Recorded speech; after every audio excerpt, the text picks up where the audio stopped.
मांगकोट शिवाजी नगर के मजलिस इत्तेहादुल मुस्लिमीन के उम्मीदवार मोहतरम जनाब अतीक अहमद खान साहब, हैदराबाद के रुकन असम्बली अहमद बलाला साहब, जनाब इरशाद कुरैशी साहब, मोहतरम इरफान शेख साहब, जनाब फैसल खान साहब, मोहतरम अयाज साहब, डॉक्टर वक़ार साहब, जनाब फैयाज शेख साहब, जनाब शाबान साहब, जनाब जावेद मोल्ला साहब और जनाब हाजी अब्दुल हमीद साहब। अज़ीज़ान मिल्लत, मेरी इज़्ज़तदार माँ और बहनों, मैं आप तमाम का शुक्रिया अदा करता हूँ कि आप तमाम ने अपना कीमती वक्त निकाल कर आज के इस मजलिस इत्तेहादुल मुस्लिमीन के इंतखाबी जलसे में आपने शिरकत की और जनाब अतीक अहमद साहब मजलिस इत्तेहादुल मुस्लिमीन के उम्मीदवार हैं, जिनका इंतखाबी निशान पतंग है।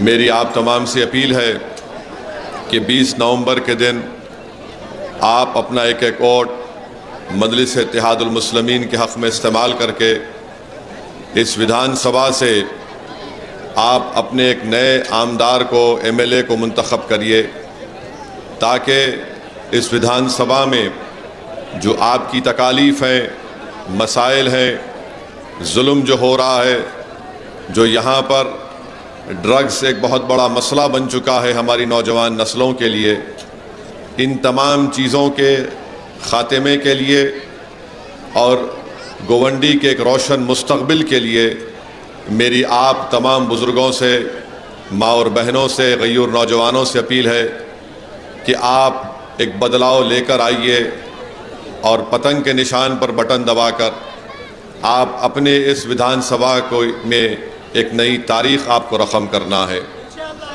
15 साल से आपने एक शख्स को अपने वोटों से, अपनी दुआओं से नवाजा और उनको यहाँ का आपने आमदार MLA मुंतखब किया। मेरा मानना ये है कि 15 साल एक काफ़ी लंबा अरसा होता है किसी एक सियासतदान के लिए, चाहे वो असम्बली का हल्का हो या पार्लियामेंट का हल्का हो, जहाँ पर वो अपने काम की शनाख्त को छोड़ सकता है।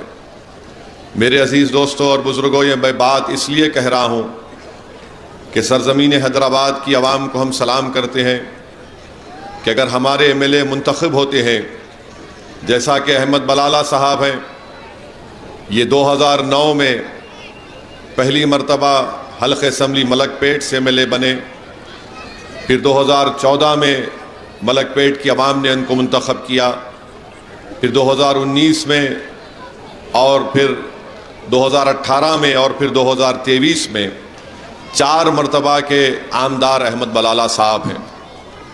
और बिल्कुल गोवंडी की तरह, जिस तरह यहाँ पर जो वोटर का बेस है, उसी तरह हल्क़ असम्बली मलकपेट में है। आप कभी भी मलकपेट के असम्बली हल्क़े में अगर आप हैदराबाद आए तो आप कभी आकर पूछिए कि अहमद बलाला किस तरीक़े से काम करते हैं। वहाँ पर अहमद बलाला गरीबों के लिए बिला लिहाज मज़हब मिल्लत उनको गैस का सिलेंडर और एक गैस का चूल्हा देते हैं। कितने लोगों को दिया आपने अब तक? उन्होंने 15 साल में 15,000 गरीब माँ और बहनों को गैस का सिलेंडर और गैस का चूल्हा फ्री में दिया है। इसमें कोई गवर्नमेंट की स्कीम की ज़रूरत नहीं थी, इसमें कोई गवर्नमेंट की स्कीम की ज़रूरत नहीं थी। अहमद बलाला ये करते हैं। फिर अहमद बलाला से हमने कुछ चीज़ सीखी। ये अपने विधानसभा में ख़वातीन को सिलाई का ट्रेनिंग सेंटर चलाते हैं। 2 महीने का ट्रेनिंग होती है और जितनी ख़वातीन उसमें ट्रेनिंग हासिल करती हैं, ट्रेनिंग मुकम्मल होने के बाद बाज़ाब्ता एक्सपर्ट लोगों से उनकी ट्रेनिंग दिलवाई जाती है ख़वातीन से। और जब उनकी ट्रेनिंग मुकम्मल होती है, उसके बाद बलाला साहब उनको एक ज़िगज़ैग मशीन फ्री में तोहफे में देते हैं, ताकि हमारी माँ और बहनें घर में बैठकर सिलवाई का काम करके कुछ रोज़गार या पैसे हासिल कर सकें। और ये काम मलकपेट के असम्बली हल्के में बलाला साहब सिर्फ मुसलमानों के लिए नहीं करते, बल्कि जो कोई जिस किसी मज़हब का हो वो आकर वहाँ पर इसमें इस्तिफ़ादा हासिल करता है। ये काम मजलिस वहाँ पर करती है। फिर दारुस्सलाम में हफ्ते के 6 दिन हर एमएलए को सुबह 10 बजे से दोपहर में 2 बजे तक बिला नागा आकर बैठना है। हाँ, कोई ज़रूरी काम हो जाए तो अलग बात है, और अवाम रास्त आकर आप अतीक से पूछ सकते हैं। दारुस्सलाम में अवाम आकर हमसे मुलाकात करती है। हफ्ते में 4 दिन अहमद बलाला और हमारे पूरे एमएलएज़ ये कोशिश करते हैं कि वो अपने क्षेत्र में, अपने विधानसभा में जाकर कम से कम 2-2 घंटे वहाँ पर पैदल फिरते हैं, अवाम से मुलाकात करते हैं। और कैसे मुलाकात अवाम से होती है? गवर्नमेंट के ऑफिसरों को साथ लेकर जाते हैं, चाहे वो वाटर वर्क्स का हो या म्यूनसिपैलिटी का हो या इलेक्ट्रिसिटी का हो, इन सब को साथ ले जाकर पहले से बता दिया जाता है कि एक मुकाम पर यहाँ पर दौरा होगा और आवाम से बात होगी। फिर उसके ज़रिए से उनके तकालीफ को सुनकर फिर काम करवाया जाता है। अहमद बलाला के हलक़े में एक स्कूल है जो नाबीना बच्चों के लिए है, गूंगे बच्चों के लिए है, जो स्पेशल नीड के बच्चे जिनको डाउन सिंड्रोम कहते हैं, वो स्कूल भी अहमद बलाला के हलक़े में है। और हैदराबाद का सबसे बेहतरीन गवर्नमेंट का स्कूल है इन बच्चों के लिए। अहमद बलाला के, सुनिए, अभी सुनते रहिए, ये 4 मरतबा के मेले हैं। अहमद बलाला ने गवर्नमेंट के अस्पतालों में फ्री में डायलिसिस होता है, जिस किसी शख्स को फ्री में डायलिसिस होता है बगैर कोई पैसे लिए। आप बताइए, काम एक एमएलए कर सकता है? और हैदराबाद में तो हुकूमत के पास पैसा कम है बनिस्बत मुंबई और महाराष्ट्र के। मुझे अफसोस इस बात का है कि जिस शख्स को आपने 3 मरतबा यहाँ से अपना आमदार बनाया, उनके पास दिखाने को कोई काम नहीं है, कोई दिखाने को कोई काम नहीं है, और सिर्फ यही बोलेंगे कि देखो मेरे को हराने को आए हैं। क्या बोलेंगे? देखो मेरे को हराने को आए हैं, मुझे घर में बिठाने को आए हैं। जब मजलिस इलेक्शन हैदराबाद में लड़ती है, मैं भी पार्लियामेंट का इलेक्शन लड़ा। अभी हालिया पार्लियामेंट के इलेक्शन में बीजेपी ने किसी को उम्मीदवार बना दिया था, वो बड़ी मशहूर हुई। तो जब वो बीजेपी का कैंपेन शुरू हुआ तो बीजेपी के जितने बड़े बड़े नेता रहते हैं हैदराबाद में, वो बोले कि मजलिस को हराना नामुमकिन है। इसलिए नामुमकिन है क्योंकि जो कोई भी ओवैसी या मजलिस के एमएलए के पास जाता, ये लोग उसका काम करते, ये नहीं देखते कि वो बीजेपी का है, हिंदू है, मुसलमान है, फुला है। जो हमारे पास आता, हम उसका काम करवाने की पूरी कोशिश करते उसके लिए। ये एक तरीका है मजलिस इत्तेहादुल मुस्लिमीन के काम करने का, इसीलिए हम इलेक्शन जीतते। मगर ये जो यहाँ पर जो साहब है और हमारे जो मुखालिफ हैं, वो समझते कि नहीं नहीं, ये दोनों भाई खड़े होकर जज्बाती तकरीर करते, हिंदू मुस्लिम करके जीत जाते। अवाम इतनी पागल नहीं है, अवाम बाशऊर है, बाखबर है, और जो कोई भी अवाम को बेवकूफ़ समझता है, अवाम उसको 20 तारीख के दिन हराएगी इंशाअल्लाह ताला। और फिर, और सुनिए 1 मिनट, और फिर अहमद बलाला के असम्बली इलाके में सबसे बड़ी जेल है। उस जेल में अहमद बलाला रमजान में इफ्तार पहुंचाते हैं। क्या करना है? इफ्तार पहुंचाते हैं। कई लोग आते, बोले जाओ इफ्तार खिला के आओ उन गरीब जो लोग जेल में हैं। ऐसे कई डेवलपमेंट के स्कीम्स हैं जो हम यहाँ पर कर सकते, गवर्नमेंट में बहुत है, मगर 15 साल का एक लंबा अरसा गुजर चुका है। तो मेरी आपसे अदबन गुजारिश है कि जब आप 20 तारीख को वोट डालने जाएंगे तो आप बड़ी सोच समझ कर अपने वोट का इस्तेमाल करिए। पूरे मुल्क में एक सबसे बड़ा चैलेंज जो इस देश के लिए बन चुका है, वो ड्रग्स का मसला बना हुआ है और उस मसले को रोकना है। मगर अफसोस इस बात का है कि इस जहर को, इस दीमक को रोकने के बजाय मुझे ये बताया गया कि लोग उस दीमक को प्रमोट कर रहे हैं। बल्कि मुझे किसी ने बताया कि एक वीडियो है जहां पर उनके ही दफ्तर में बैठकर पाउडर मार रहे हैं लोग। आप बताइए कैसे होगा ये? नहीं, आप बताइए कैसे होगा ये? आपको तो कोई अगर विधायक या सांसद बनता है तो उसको लोग उम्मीद से आते हैं कि भाई ये बुराई का खात्मा करेगा, अगर खात्मा ना करे तो उनकी तायीद नहीं करेगा और ये हमारी तकालीफ को दूर करने का काम करेगा। अब आप यहाँ पर मुझे बताया गया, अतीक बता रहे थे कि कब्रस्तान की जगह कोई बिल्डर को दे दी गई और अतीक को कोर्ट से लड़कर उसको रुकाना पड़ा। ये बात सच है नहीं है?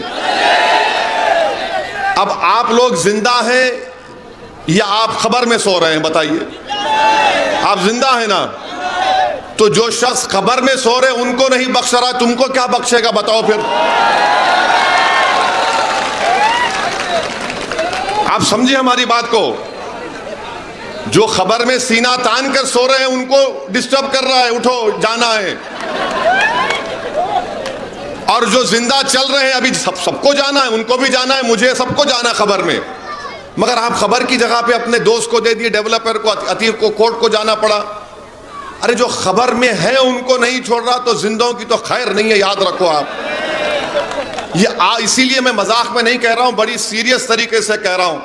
इसीलिए 20 तारीख को आपको अपना एक एक वोट, यहां से बीजेपी की कामयाबी को अगर रोकना है तो अतीक को अपना नया आमदार बनाइए आप इंशाअल्लाह ताला। अतीक को अपना नया आमदार बनाइए। और ये लोग बहुत बोलेंगे। अब मेरा आज भाषण हुआ तो उसके बाद कल से ये लोग शुरू कर देंगे, समाजवादी के लोग, ये ओवैसी वोट काटने आया, ये जहां भी जाता वोट काट देता है, वो जीत जाते, फुला पार्टी जीत जाती। आज से 3 दिन पहले औरंगाबाद में एक मशहूर जर्नलिस्ट साहब आए थे, मेरा इंटरव्यू किया। उन्होंने मुझसे यही सवाल किया, मैंने कहा बिल्कुल सच है। अमेरिका में असदुद्दीन ओवैसी ने कमला हैरिस को हरा के ट्रंप को जिता दिया। मैं ही किया, मैं बोल रहा हूं ना, मैं ही किया। मेरे को जाने की जरूरत नहीं थी, मैं ऐसा पढ़ के फूंक दिया वहां पे, तो लोग बोले कोर्ट काट दो। अरे आप बताइए, मैं एक सियासत पे पॉलिटिकल सियासी पार्टी हूं, अगर मैं इलेक्शन नहीं लड़ूंगा तो क्या करूंगा मैं? तो अब हमारे इस जलसे के बाद कल से हजरत इबलीस के एजेंट शुरू हो जाएंगे। तो आप डरना घबराना नहीं, आप उनको इतना ही बोलना कि हम आयतल कुर्सी पढ़ के फूकेंगे सब पे, उन्हें जाएगा वापस। आप बताइए कि 15 साल में आपने कुछ नहीं किया। 15 साल में से आपने क्या काम किया बताओ जनता को, आप बताओ। मैं हैदराबाद का 5वीं मर्तबा का MP हूं। जब मैं जाता हूं जनता के दरमियान में बोलता हूं कि देखो मैंने पार्लियामेंट में इतने सवालात किए। 2023 का बेहतरीन पार्लियामेंटेरियन का अवार्ड मुझे महाराष्ट्र का एक लोकमत अखबार ने बुलाकर मुझे दिया दिल्ली में। मैं कोई ऐसा नहीं किया मैंने, क्योंकि मैं जानता हूं कि जो जनता सुबह उठकर पोलिंग बूथ को जाकर वोट डालती है, और खास तौर से हमारी माँ और बहनों को लाखों सलाम, बेचारे सुबह उठते भी हैं और हजरत शौहर को कुछ पेट में डाल के भूखे पोलिंग बूथ को जाकर 1-1 घंटा ठहर कर वोट डालकर आती हैं। और उन गरीबों की कुर्बानियों की वजह से हम जीतते इलेक्शन। एक तो अल्लाह का फजलो करम और नबी करीम सल्लल्लाहु अलैहि वसल्लम का सदका, अहले बैत की दुआएं, और इन गरीबों का वो कुर्बानी। उस पोलिंग के दिन कितना लोग भागते एक नेता के लिए। वो नौजवान भूखा रहता, 2-2 दिन का भूखा रहता, सोता भी नहीं, जागते रहता कि मेरा भाई जीत जाए, मेरा भाई जीत जाए, भूखा फिरते रहता। और जब जीतने के बाद अगर वो MLA या MP उनको भूल जाता है तो इससे बड़ा गुनाह और क्या हो सकता है बताइए आप। कोविड का जब दौर था, कोविड में कोई काम किया यहां पर?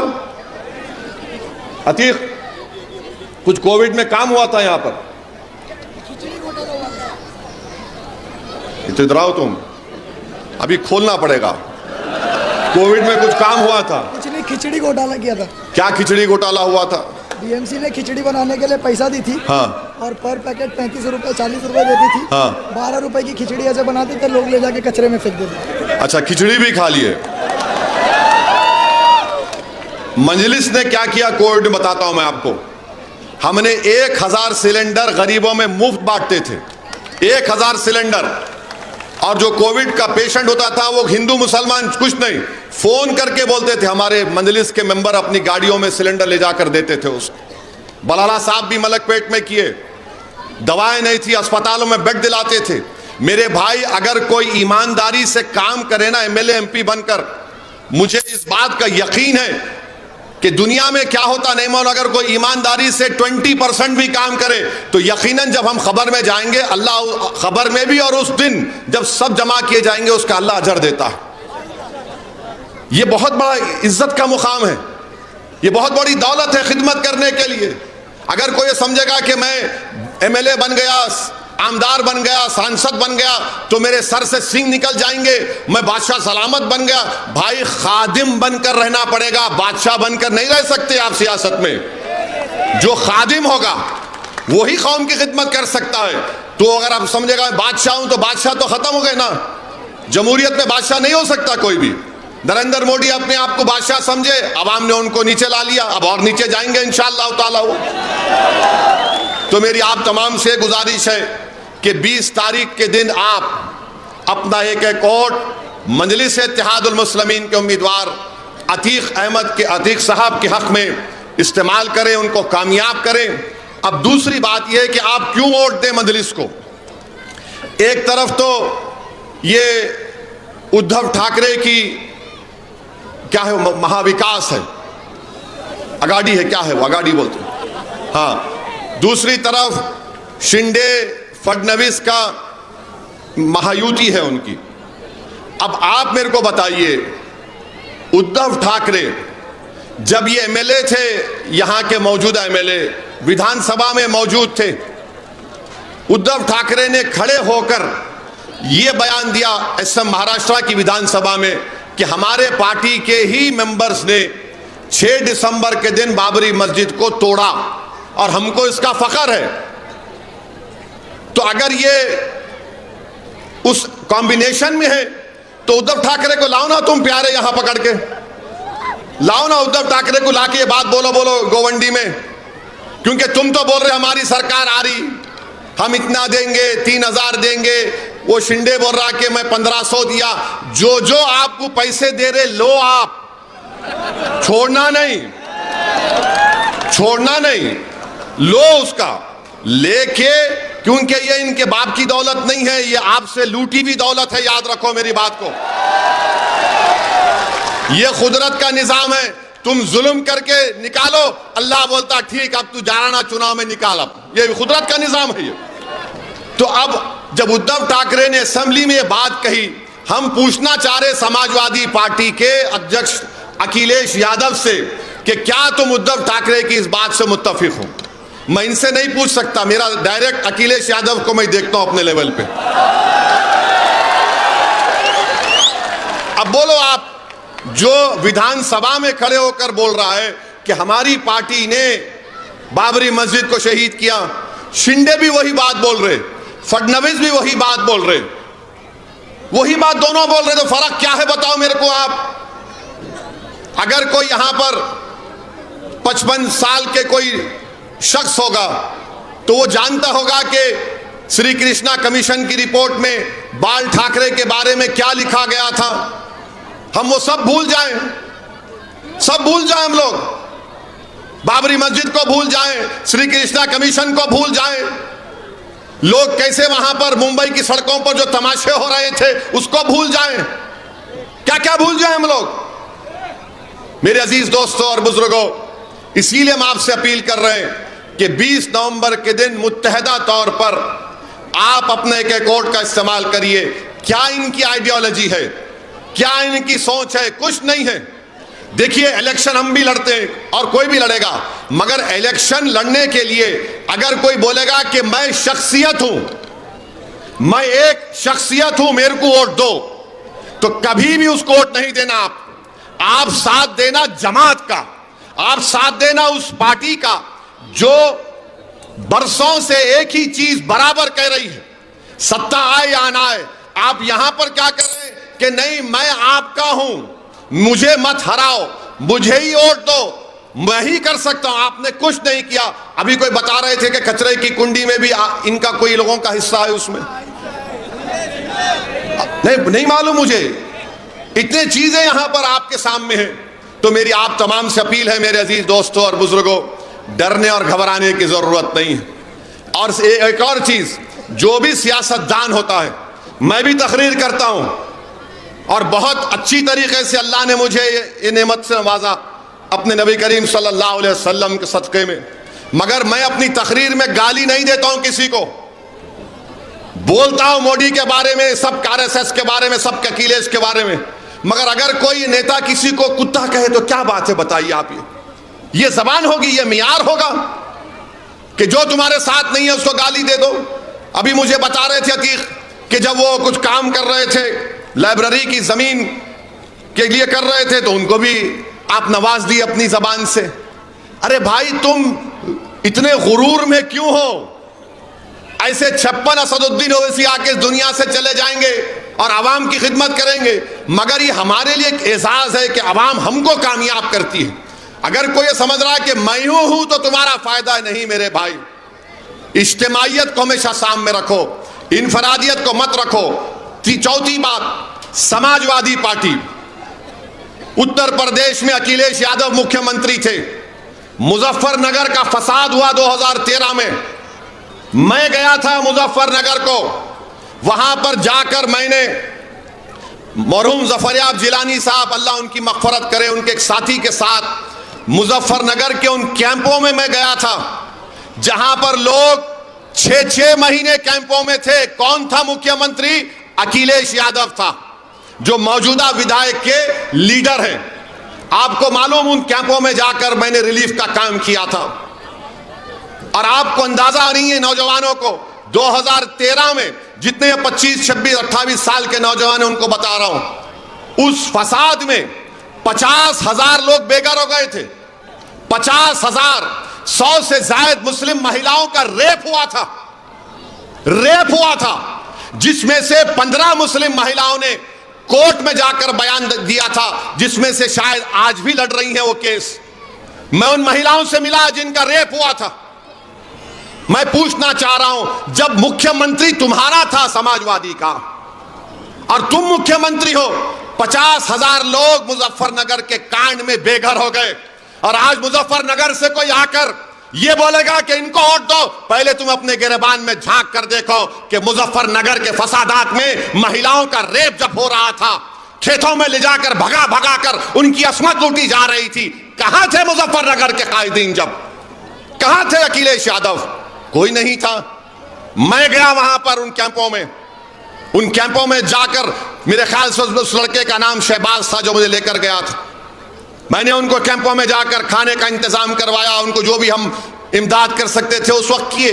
मगर यह बोलना कि समाजवादी पार्टी बड़ी वो है, फुला है, अरे 50,000 आजादी के बाद इतने ज्यादा लोग एक इलाके से नहीं हटाए गए थे जो अखिलेश यादव के दौर में हुआ। और अखिलेश यादव को बोलते भैया आ गए, भैया। अरे काय का भैया ये? और नारे लगाते भैया पे जवानी कुर्बान, कहीं की जवानी कुर्बान, हमारी औरतें कुर्बान हो गई, घरों बार लुट गया। ये और बात है कि आप भूल गए, मगर मैं नहीं भूला। जब कोई आकर मुझे अखिलेश यादव के बारे में बात करते, मैं उनसे ही पूछता हूं क्या तुम्हारी मां और बहन की इज्जत लूटी गई? वो नाराज होता, बोले क्या बोल रहे आप? मैं इसलिए बोल रहा हूं कि नहीं हुआ ना तो तुमको गम नहीं है। मैं देख के आया हूं, मैं उन अपनी बेटियों को देखा हूं उस वक्त जो पर्दे के पीछे से इंसाफ नहीं करा उनके साथ। मैं जानता हूं मुजफ्फरनगर के कांड में क्या हुआ। अब लोग बोलेंगे ये 2013 की बात 2024 में क्यों निकाल रहा है? मेरे भाई, तारीख को दोहराना, अगर हम नहीं चाहते कि तारीख दोहराई जाए तो जालिम के जुल्म को हमेशा याद रखो, चाहे वो श्री कृष्णा कमीशन की रिपोर्ट हो या 2013 का दंगा हो मुजफ्फरनगर का। तुम अपने सियासी मफाद के लिए भूल जाते हो, मगर असदुद्दीन ओवैसी नहीं भूलेगा इनके एक एक गम को। मैं जब तक जिंदा रहूंगा, लोग कुछ भी बोले, जो लोग हमारे लिए काम करते हैं, जो मुझे जानते भी नहीं है, मेरा फर्ज है कि मैं उनके लिए लड़ूं, मेरा फर्ज है कि उनके इंसाफ के लिए मैं लड़ूं। तो मेरे अजीज दोस्तों और बुजुर्गों, हमारी आपसे अपील है कि 20 तारीख के दिन आप वोट दीजिए, मजलिस को कामयाब करिए और एक नौजवान को मौका दीजिए। कब तक आप अंकल को साथ देंगे? अंकल को आराम करने दीजिए। Take him, give him some rest please. अब उनको भी तस्बीह हाथ में लेके अल्लाह अल्लाह करने दीजिए। अतीक है, अतीक दौड़ेगा। आपको 15 साल का मौका आप दिए, मेरी आपसे अपील है कि आप अतीक को 10 साल का मौका दीजिए। और अगर अतीक 10 साल में काम नहीं करेगा, बल्कि 5 साल में नुमाया तब्दीली नहीं दिखाएगा, तो असदुद्दीन ओवैसी अतीक को 5 साल के बाद टिकट नहीं देगा यहां से इंशाअल्लाह ताला। मैं वादा करके जा रहा हूं। एक मौका दीजिए आप डरिए मत। एक बात याद रखिए, 15 और 17 तारीख के दरमियान में हजरत इबलीस के एजेंट आएंगे। आकर आपके कान में खुसखुस करेंगे और क्या बोलेंगे? अतीक जीता तो क्या गवर्नमेंट बनाएगा? अतीक जीतेगा तो क्या मंत्री बनेगा? अतीक जीतेगा तो क्या करेगा? अरे देखो, अगर अतीक को तुम वोट डाले तो कहीं भाजपा ना निकल जाए। तो उसका जवाब, ये वायरस फैलाएंगे कोविड का, ये कोविड का, मेरे पास इसका वैक्सीन है। तो अभी से इन लोगों को इंजेक्शन देके जा रहा हूं और जिस्म के किस हिस्से पे दे रहा हूं आप तय कर लो, मैं नहीं बोलूंगा कुछ भी। तो मेरा बोलना यह है कि इंजेक्शन ये है कि इत्तेफाक और इत्तेहाद इन तमाम ताकतों को शिकस्त दे सकेगा। आप में इत्तेहाद है, मजबूत करिए। इत्तेफाक है, मजबूत करिए और मुत्तहिदा तौर पर अपने वोट का इस्तेमाल करिए। डरने और घबराने की जरूरत नहीं है। लोग बोलेंगे अरे एक अतीक जीत जाएगा, मंजलिस के 4-5 3-4 जीत गए इंशाअल्लाह तो क्या करेंगे? तो याद रखो, आप असदुद्दीन ओवैसी एक पार्लियामेंट में अल्लाह के करम से रहमतुल आलमीन कमली वाले के सदक़े में 540 पर भारी पड़ता है एक आदमी। तो तादाद, अगर सुनो, अगर कोई बोलेगा तादाद नहीं है तो फिर करबला में क्या तादाद थी? बदर में क्या तादाद थी? जज्बा था मर मिटने का, एक बेलौस मोहब्बत थी कमली वाले के साथ और उसके ऊपर तवक्कल था कि अब तेरे सामने सर झुका दिया, अब तेरा काम है कि तो इस सर को अपने हमारे जिस्म पर बरकरार रखे या इस सर को जुदा कर दे। मगर जब हम अपना दिल दे चुके, जब हम हमारी सोच पूरी हो चुकी है, तो मेरी आपसे गुजारिश है कि आप डरने और घबराने की जरूरत नहीं है। ये लोग आकर आपको कंफ्यूज करेंगे, अरे नहीं बाबा ऐसा सोचो, ये गलत है, एक मौका दे दो उनको, फिर एक और ड्रामा होगा। ये मेरा आखिरी इलेक्शन है, इसके बाद मैं नहीं आऊंगा। ये भी डायलॉग मारेंगे क्योंकि हम लोग उसी जगह, उसी कबीले के ना हम लोग, हमको सब समझ में आता। मगर इन तमाम चीजों पर आप नोटिस मत लीजिए। आपकी जिम्मेदारी है कि जो तकालीफ इस विधानसभा में है उसको दूर किया जाए। जो उम्मीदें आप वाबस्ता करके रखे एक आमदार से, उसको पूरा हो जाए। जो जुल्म का एक माहौल यहां पर बना हुआ है उसका खात्मा हो। जो लोग, तारीफ भी है कि आप कसरत से दुआ करिए मजलिस इत्तेहादुल मुस्लिमीन के उम्मीदवारों के कामयाबी के लिए।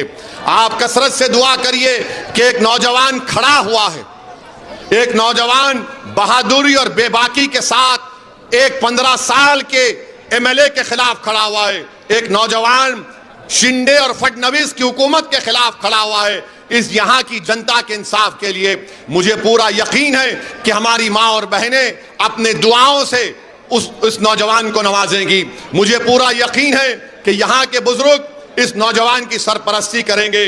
मुझे पूरा यकीन है कि यहाँ के गयूर नौजवान अतीक से खंदा मिलाकर इंशाअल्लाह ताला 20 तारीख को उसको अपना नया विधायक बनाएगी और 23 तारीख के दिन अतीक को दूल्हा बनाकर इंशाअल्लाह ताला पूरे गवंडी में उसको फिराएगी। बहुत बहुत शुक्रिया। मेरी आपसे गुजारिश है कि पतंग के निशान पर बटन दबाइए, अपने इत्तेहाद का सबूत दीजिए और मेरे साथ नारा लगाइए, नारे तकबीर, नारे तकबीर, पतंग को। अस्सलाम वालेकुम व रहमतुल्लाहि व बरकातुहू।